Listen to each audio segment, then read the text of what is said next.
तुमच्या घरी मुलगी आहे ना, तर हा व्हिडिओ पूर्ण बघा। महाराष्ट्र सरकारनं HPV हे लस देण्यासाठी 14 वर्षापासून तर खाली विद्यार्थ्यांना म्हणजे मुलींना लस टोचण्यासाठी आदेश दिलेला आहे आरोग्यमंत्रींनी। तर माझ्या महाराष्ट्रातल्या पालकांना माझं एकच सांगणं आहे की शाळेत जा आणि तुम्ही त्या तिथल्या शिक्षकांना सांगा की माझ्या मुलीला लस टोचू नका।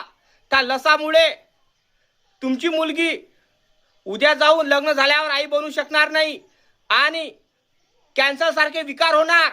त्या कारणामुळं आताच वाचू शकता, कारण जे वॅक्सिन अगोदर दिली होती आपल्याला त्या वॅक्सिनमुळे लोक मरून राहिले, कॅन्सर सारखे आजार होऊन राहिले, हार्टचे पेशंट तयार होऊन राहिले, शुगरचे पेशंट तयार होऊन राहिले जे आपण वॅक्सिन घेतली।